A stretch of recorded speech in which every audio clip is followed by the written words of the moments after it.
நம்ம ஜஹாங்கீர் பத்தி பார்த்துட்டு இருந்தோம். அக்பரோட மகன் தான் ஜஹாங்கீர். இந்த ஜஹாங்கீரோட மகன் தான் யார் அப்படின்னா மூன்றாவது மகன் தான் குர்ரம் என அழைக்கப்படுற ஷாஜகான். இந்த ஜஹாங்கீர் அப்படின்னா சலீம் ஜஹாங்கீர் அப்படின்னா உலகை வென்றவர் அப்படிங்கறத இதோட மீனிங். இவர் வந்து பார்த்தோம் அப்படின்னா இவரோட மகன் குஸ்ரு வந்து கலகத்துல ஈடுபட்டிருப்பாரு. அதை அடக்கிறதுக்காகவும் அந்த கலகத்தை அடக்கிட்டு அவருக்கு உதவியா இருந்த 5வது சீக்கிய குருவான குரு அர்ஜின் சிங்கும் சிறை சேதம் பண்ணியிருப்பாங்க. இவரோட மனைவி தான் நூர்ஜஹான். இவங்களுக்கு அதாவது ஜஹாங்கீரோட மகன் வந்து யார் அப்படின்னு பார்த்தோம்னா இந்த குர்ரம். இவர் தான் வந்து பிற்காலத்துல ஷாஜகான் என அழைக்கப்பட்டு மும்தாஜுங்கிறவங்களை வந்து மணந்திருப்பாரு. 1627 ஜஹாங்கீர் மறைஞ்சதுக்கு அப்புறம் உயர்குடியினர் மற்றும் ராணுவத்தின் ஆதரவை பெற்று ஷாஜகான் வந்து ஆக்ராவை அடைகிறாரு. இதுக்கப்புறம் ஷாஜகான் 1627 ஸ்டார்ட் பண்ணி 1658 வரைக்கும் ஷாஜகான் தான் ரூல் பண்றாரு. காண்டஹார் மற்றும் பிற பூர்வீக பகுதிகளை கைப்பற்றுவதற்காக ஷாஜகான் வந்து வடமேற்கு எல்லை பகுதியில தொடர்ந்து படையெடுப்புகள் நடத்துறாரு. ஷாஜகான் தனது எண்ணத்தை வந்து கைவிட்டு அங்கு போரிடுவதை நிறுத்துறாரு. அவரது தக்கான கொள்கை வெற்றிகளை தேடி தந்தது. அகமது நகரை முறியடித்து முகலாய பேரரசுடன்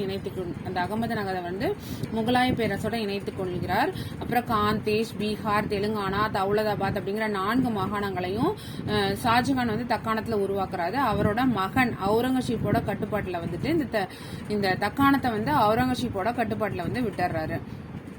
அதுக்கப்புறம் பார்த்தோம் அப்படின்னா இந்த ஷாஜகானுக்கு பார்த்தோம் அப்படின்னா 4 புதல்வர்கள். இவங்களுக்குள்ள வாரிசுரிமை போர் நடக்குது. முதல் மகன் யார் அப்படின்னா தாரா ஷிகோ. இவர் தான் வந்து பட்டத்து இளவரசர். அடுத்து ஷீஜா வந்து பார்த்தோம் அப்படின்னா வங்காளத்தோட ஆளுநர். 3வது மகன் தான் அவுரங்கசீப். இவரை வந்து தக்காணத்தோட ஆளுநரா தக்காணத்தை பார்த்துக்க சொல்லி விட்டு வராரு. அப்புறம் மூரத் வந்து மாலவம் மற்றும் குஜராத்தோட ஆளுநர். இவங்களோட ஆட்சி இறுதியில வந்து பார்த்தோம் அப்படின்னா வாரிசுரிமை போர் வந்து ஏற்படுது. இந்த வாரிசுரிமை போர்ல வந்துட்டு அவுரங்கசீப் வந்து வெற்றி பெற்று ஆக்ரா கோட்டையும் அந்த புறப்பகுதிகளையும் வந்துட்டு அடைஞ்சு ஷாஜகானை வந்து சிறையில் அடைச்சு வச்சிடறாரு. 8 வருஷம் வந்து ஷாஜகான் வந்து சிறையில இருந்தாரு. அந்த டைம்ல ஷாஜகானை யாரு பாத்துக்கிறாங்க அப்படின்னா அவரோட மூத்த மகளான ஜகனாராவோட சேவையில வந்து இந்த ஷாஜகான் வந்து அவரோட காலத்தை கழிக்கிறாரு.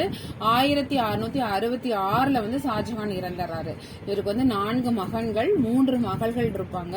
இதுல 3வது மகன் தான் யாருன்னு பார்த்தோம்னா அவுரங்கசீப். இவர் தான் வந்துட்டு வாரிசுரிமை போரின் காரணமாக தன்னோட சகோதரர்களோட போரிட்டு தன்னோட தந்தையான ஷாஜகானிய வந்து சிறையில் அடைச்சு வச்சிருப்பாரு. சோ ஷாஜகான் அவரோட கடைசி காலம் வரைக்கும் பாத்துக்கிறது யாருன்னா ஜனரா அப்படிங்கிற அவங்களோட மகள் தான். சோ நெக்ஸ்ட் வீடியோல நம்ம அவுரங்கசீப் பத்தி பார்க்கலாம்.